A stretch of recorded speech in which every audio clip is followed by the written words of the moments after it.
Assalamualaikum warahmatullahi wabarakatuh. Salam Pramuka. Perkenalkan, nama saya Ana Fauziah dengan NPM 21130530115 dari Program Studi PGSD Fakultas Keguruan dan Ilmu Pendidikan Universitas Lampung. Di sini saya akan menjelaskan materi tentang salam pramuka, sifat dari gerakan pramuka, dan juga tingkatan dalam gerakan pramuka. Salam pramuka adalah penghormatan dan penghargaan seorang anggota pramuka kepada anggota pramuka lainnya. Salam pramuka dibagi menjadi 3 macam. Yang pertama, salam biasa, yang kedua, salam hormat, dan yang ketiga, salam janji.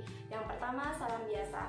Salam biasa merupakan salam yang diberikan kepada sesama anggota pramuka. Ketentuannya adalah siapa yang melihat terlebih dahulu, maka dialah yang memberi salam terlebih dahulu tanpa aba-aba. Tidak memandang pangkat tua maupun muda, salam tersebut dapat diberikan sambil berjalan, duduk, naik sepeda, maupun naik kendaraan yang lain. Caranya dengan memberikan hormat sambil mengucapkan salam pramuka, lalu dibalas dengan hormat dan mengucapkan salam. Yang kedua ada salam hormat.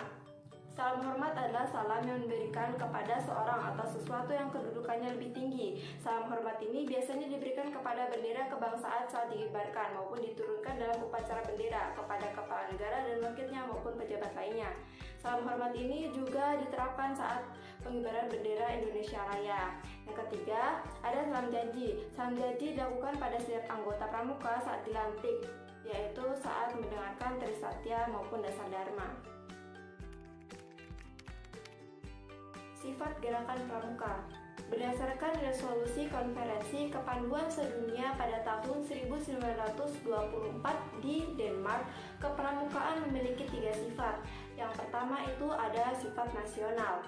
Nasional ini artinya organisasi yang mengadakan kegiatan pramuka yang diadakan dalam sebuah negara harus menyesuaikan pendidikannya, keadaan, kebutuhan, dan juga kepentingan masyarakat, bangsa, dan negara.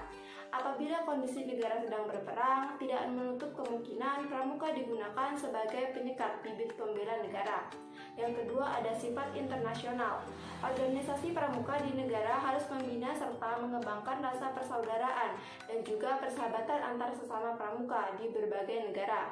Tidak saling membedakan satu sama lain baik dalam budaya, golongan, suku maupun agama. Maka dari itu, pramuka menjadi kerjasama yang saling menguntungkan dalam rangka membina persaudaraan dan juga kemanusiaan dimanapun, kapanpun kita berada. Yang ketiga, ada sifat universal. Pramuka bersifat universal ini artinya menyeluruh dan dapat dipergunakan di mana saja untuk mendidik anak-anak dari bangsa manapun. Dalam pelaksanaan pendidikannya selalu menggunakan prinsip dasar dan metode kepramukaan. Dalam metode pendidikannya, setiap negara memiliki ciri khas tertentu sebagai pembeda yang disesuaikan dengan karakteristik tertentu serta kebutuhan bangsa dan negara.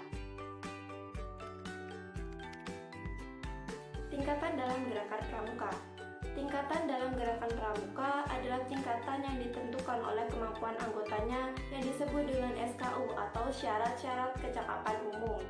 Dalam organisasi pramuka ada 4 tingkatan berdasarkan umurnya. Yang pertama, kelompok pada usia 7-10 tahun yang disebut dengan pramuka siaga. Yang kedua, kelompok pada usia 11-15 tahun yang disebut dengan pramuka penggalang.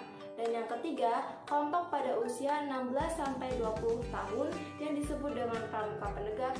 Dan kelompok yang terakhir, kelompok usia 21-25 tahun yang disebut dengan pramuka pandega. Selanjutnya ada kelompok khusus, yaitu kelompok yang diperuntukkan bagi orang yang memiliki kedudukan yang kepramukaan. Misalnya, untuk pramuka penegak merupakan penyebutan untuk orang dewasa yang mengikuti pramuka. Terus ada pramuka andalan. Pramuka andalan merupakan pramuka yang dimana dia mengambil bagian dalam menerima kuartir dalam anggota pramuka. Contohnya pelatihan pramuka, pamuksaka, staf kuartir, dan majelis pembimbing. Tingkatan dalam pramuka ini merupakan tingkatan kemampuan yang dimiliki oleh setiap anggota pramuka. Untuk pramuka siaga dan penggalang masing-masing memiliki kelompok umur yang dibagi menjadi 3 tingkatan, sedangkan pramuka pandega hanya memiliki 1 tingkatan. Yang pertama ada pramuka siaga, itu ada siaga mulia, siaga bantu, dan siaga tata. Yang kedua ada pramuka penggalang, ada penggalang ramu, rakit, dan terapan. Yang ketiga pramuka penegak, yaitu penegak bantara dan juga penegak laksana. Sekian penjelasan dari saya. Billahi taufiq wal hidayah. Wassalamualaikum warahmatullahi wabarakatuh. Salam pramuka.